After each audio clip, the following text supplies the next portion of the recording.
Hello friends, welcome back to my channel. আশা করছি তোমরা সবাই খুব ভালো আছো আর আমিও ভালো আছি। নতুন একটি ভিডিও তোমাদের সকলকে জানাই স্বাগত, সাথে অনেক অনেক ভালোবাসা। গুড মর্নিং সবাইকে। সকালবেলা ঘুম থেকে উঠেই ডিম সিদ্ধ আর ছোলা খেয়ে রেডি হয়ে চলে এলাম ডিউটিতে।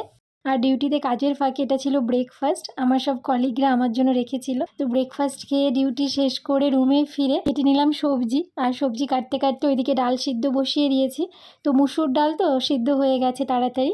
আর ডালের জন্য জলটা বসিয়ে দিয়ে ভাত রান্না করার জন্য চালটা ধুয়ে নিলাম। আর ডালের জলটা গরম নামিয়ে ভাতটা বসিয়ে দিয়ে যাব স্নান করতে। স্নান করে এসে রান্নাগুলো করব। স্নান করে চলেও এলাম আর এবার বাকি রান্নাগুলো করে নেব তাড়াতাড়ি করে, কারণ ভীষণ খিদে পেয়ে গেছে। তো ঠাকুর প্রণাম সেরে রান্না করে এবার চলে এলাম খেতে। আর এই দেখো রান্না হয়ে গেছে, কিন্তু অনেক দেরি হয়ে গেছে। আজকে করেছি ভাত, আলু কোয়াশ দিয়ে তরকারি। ভেবেছিলাম শুধু ডাল ভাজা আর ভাত করব, কিন্তু দেখছি কোয়াশগুলো বাড়তি হয়ে গেছে, শিকড় বেরিয়ে শিকড় থেকে আবার গাছ হয়ে গেছে। তাই ভাবলাম না, রান্না করে ফেলি। সেই জন্য করলাম ডাল, আলু কোয়াশের রসা, আর কি বলে লঙ্কার চপ, সাথে বাঁধাকপির পকোড়া, আর লেবু লঙ্কা পেঁয়াজ এসব তো আছেই। তো এইসবই খাবার দাবার। তো খেয়ে নিই। আর সত্যি বলতে ভীষণ খিদে পেয়ে গেছে, আর বেশি খিদে পেয়ে গেলে না খেতে নিলে কেমন যেন একটা বমি বমি লাগে, পেটে গ্যাস জমে যায়। তো যাই হোক খেয়ে নিই।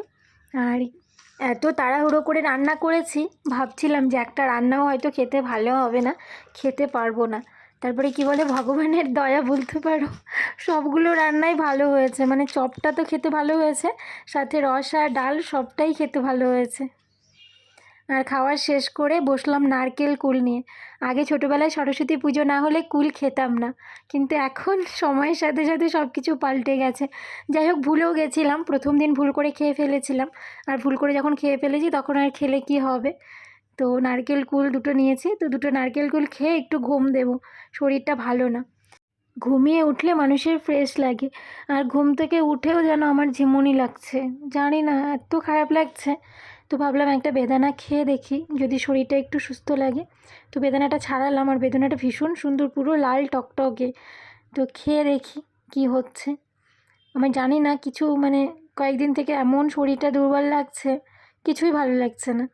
এত কিছু রান্না করেছি, খেয়েছি, একটু তো সুস্থ স্বাভাবিক লাগবে। মনে হচ্ছে কিচ্ছু ভালো লাগছে না, শরীর এমনিই যেন ছেড়ে আসছে, এরকম একটা ব্যাপার। তো বেদানাটা খাওয়ার পরে দেখি কেমন লাগে, কতটা সুস্থ ফিল হয়। তো খেয়ে নিই। তার মাঝে বাড়িতে ফোনে কথা বললাম, বরের সাথে কথা বললাম, আর তারপরে চলে এলাম রাতের ডিনার করতে। আর দেখো রাত্রে অনেকটা ডাল তো আছেই, সাথে সেই ভাজাগুলো আছে। আর লেবু দুটো নিয়েছি, কারণ রাত্রেবেলা এতগুলো ভাজা খাবো, গ্যাস হয়ে গেলে লেবুটা নিয়েছি যেন তাড়াতাড়ি হজম হয়ে যায়, ঠিকঠাকভাবে গ্যাসটা না হয়। তো খেয়ে নিই। এসবই দুপুরে যেগুলো রান্না করেছিলাম সেগুলোই রাতে খাবার।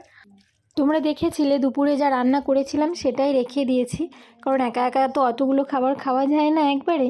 তাই দুপুরে রান্না করা জিনিসগুলোই রেখে দিয়েছি, ওটাই রাতে খাচ্ছি। রাতে আর কিছু বানায়ও নি, সাথে ওই খাবারগুলোকে যে গরম করব সেই এনার্জিটুকু আমার নেই। এত খারাপ লাগছে, তাই সেই ঠান্ডা খাবারগুলোই খেয়ে নিচ্ছি। খেয়ে বেডে গেলে শুতে পারলে বাঁচি, এরকম মনে হচ্ছে। বিকেলে কিন্তু ঘন্টা তিনেক শুয়েছিলাম, তারপরেও জানি না কেন মাথাটা ধরে আছে, কেমন ঝিমঝিম লাগছে, ভালো লাগছে না শরীরটা। তো সকাল থেকে ভিডিওটা শুরু করেছিলাম, আর আমার সারাটা দিন তোমাদের সাথে শেয়ার করলাম।